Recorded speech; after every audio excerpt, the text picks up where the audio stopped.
What's going on, everybody? Gary B. Jr. here, your media consultant, and today we're going to talk about my top settings that I immediately change every time I use FreeShow. So, in order for this to work, we're going to go into our upper right corner to our settings menu, and I'm going to go to the very first option on the left called General. And in the general, this is where I make a lot of changes to my FreeShow settings. And if you look up here, you got the option to use a 24-hour clock. I make sure that's disabled. And then I also make sure my labels being disabled is off. So you want to keep those two off unless you want to have a 24-hour clock.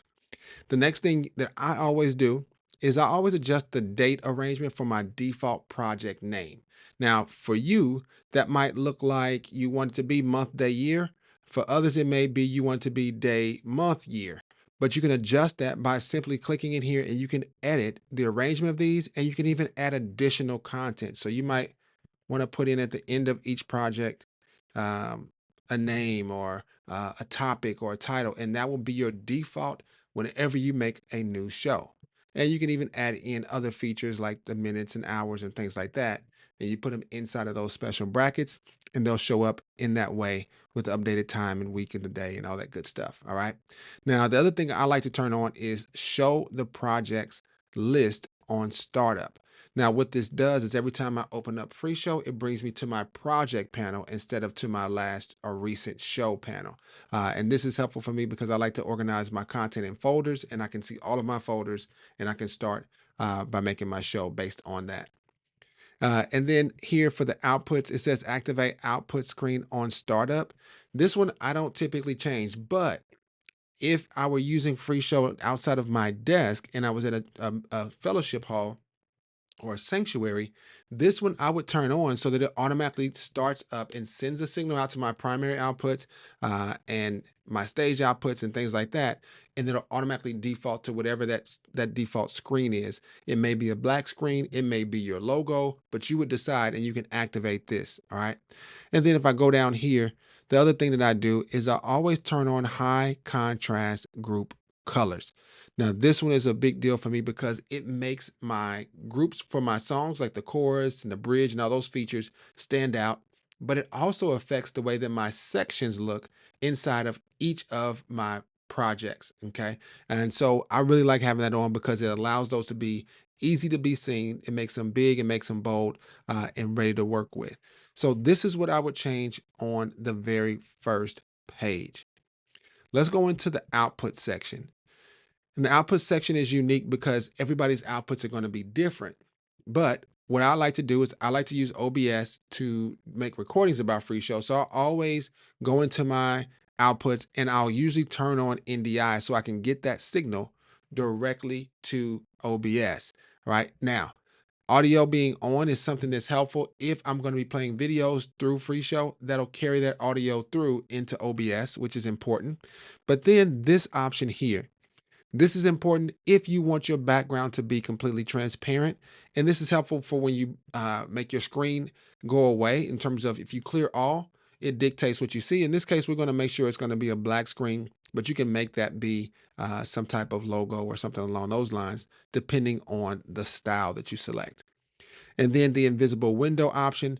This one is important if you don't have a screen connected through HDMI or SDI or whatnot coming out of your computer, but you still want to have an output here. This basically acts as a placeholder when you turn on the invisible window option to where the window here, there's no actual window in your display settings that you're selecting from your computer. And so most of you will not have this as an invisible window if it's your primary. Okay. And I've got this one is my primary. It will be going to a physical screen. And so when I deactivate invisible window and I select this, now you'll see a list of all of your different screens that you got and it pops up like that. All right. Now we don't want that or need that right now, but that's what you would need to have if you had separate screens set up for your service, which most of you will. So I'm gonna close this out and I'll turn that back on for me. The next thing that I like to do is I'll set up my live streaming setup. And for my live streaming, if I go down here, I've already created it. And if you need a live streaming setup, just hit the plus sign and then hit normal. And you'll be able to get your live streaming output to where it'll be a separate output, but very similar setup that you will see on mine is what you'll probably have on yours, to where you'll enable it and it'll show up here in the same NDI settings I had earlier, except I want to make this one a transparent window for sure. Okay, audio's on, invisible window is on, and it's a placeholder. It's marking this space that I want to send stuff and content to, and it automatically is going to show up in OBS for me to be able to set it up on top of my video. Now, the reason that I'm able to put it on top of my video is because I've selected a certain style. Now, this is the next part of the settings that I like to change. So we'll go over to the styles settings. And in your style settings, you'll have a list of different styles at the bottom if you created any.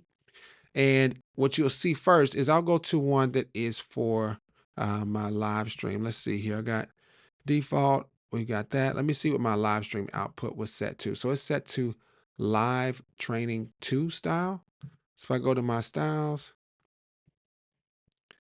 okay, here we go. I got to scroll over and I can see live training 2. So I can select that and you can see here that it automatically has a green background to it for the background color. If I didn't make it invisible, this screen would look green. Now, it being a green screen helps if you don't use OBS, but you use something that is a physical output, like an HDMI output, into like an ATEM switcher or some other hardware. You want to have a green screen, and then you would use that hardware to key out the green, which basically means make it invisible.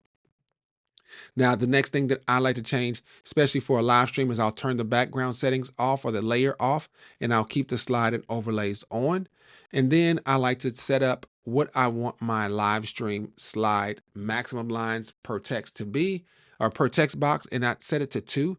And then I set my lower thirds to be the actual override template that I use for my live stream.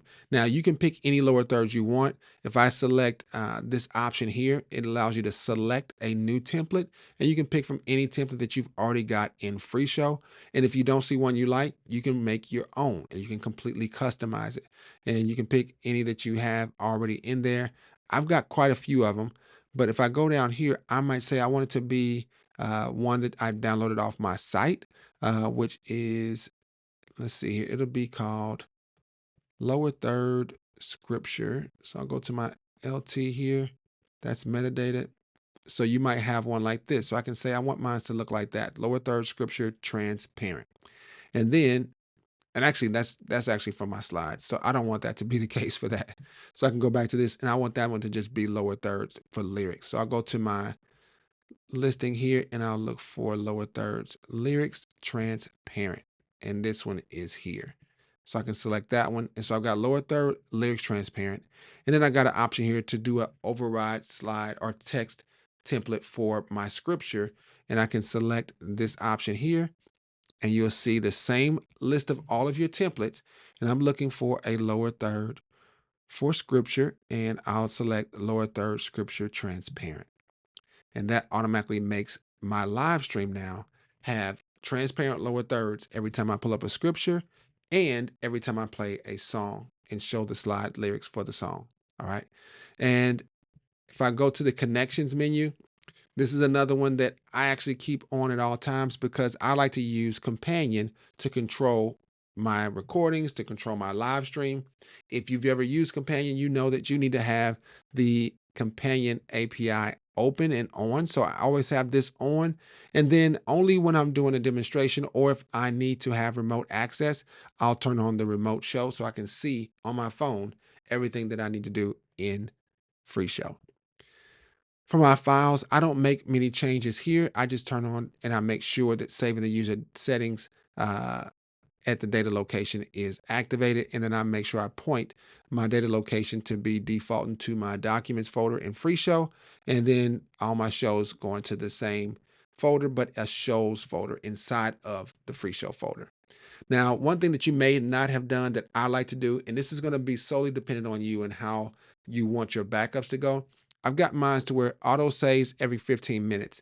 You can change that to be every 2 minutes, every 5 minutes, every 10 minutes. And then I've got daily auto backups. And like I said, you can change that as well to where it can be weekly, it can be monthly, or never. Now, these are stored on your device or on your computer, which is important if you want to have that backup and get access to it quickly and easily. Maybe you make a change to something, you don't want that. You can go back to one of your backups and restore it from there. All right. So that's my settings for the files. And then for profiles, this is going to be solely up to you and your ministry, your organization. You can dictate and set up what you want. I've got a volunteer or a training volunteer here. I haven't made many changes to the settings, but you can go in and you can do that to where you can dictate what this particular profile or user has access to, in this case, edit on the settings and or not even see on the settings. So I've turned off the option for them to see files, to see profiles, to change themes, and to see other, right? And so they can still change and update the outputs as needed. They can still update the styles as needed, but they cannot change the profiles and things like that. So they won't be able to mess any of that up. But if you don't want them to be able to affect the outputs, you can turn that off as well, where they won't be able to change any of that, which could be helpful if you're setting this up for a volunteer. And then you also, I would probably make sure that they have access to only the projects you want them to. And the cool thing about the projects is it breaks down the folders that you've created. And so you can literally limit access to any folder. And I've got several folders here blocked off, and they can only see this one here for podcasts, and they can even edit to that particular folder. All right. So that's something that's completely up to you. And then your theme, by default, FreeShow looks like this, and everything is in this setup with the pink highlight as the secondary color. And then you've got all the other settings here. I've usually changed it to be the blue, or I've made my own blue with a different accent with a little yellow accent and a turquoise secondary color, which I like. As for my other settings in here, I like to turn on to alert me when new updates are available, but I don't leave auto update on. I make sure that is not on. And then I also have it set up to locate missing media files if they're not in the same place, or the file folder is changed or something like that. It'll try to find those for me automatically, and I like that option. And those are the changes that I like to make in FreeShow in my settings every time. Thank you for watching this video. I really hope it helped you in a major way. Now, at this point, most people would ask you to like and subscribe, and I think that's great, but my goal is a little bit different. My goal is to empower as many people as possible all over the globe. And there's one way that you can really help me do that, and that is to leave a comment below with a question, a thought, how this video may have helped you, or things that were left out that you still have questions about, and to share this video with someone just like you, someone who is looking for answers, someone who's curious and wants to grow. With your help, I believe we can build a community of people that want to grow together. So until next time, God bless.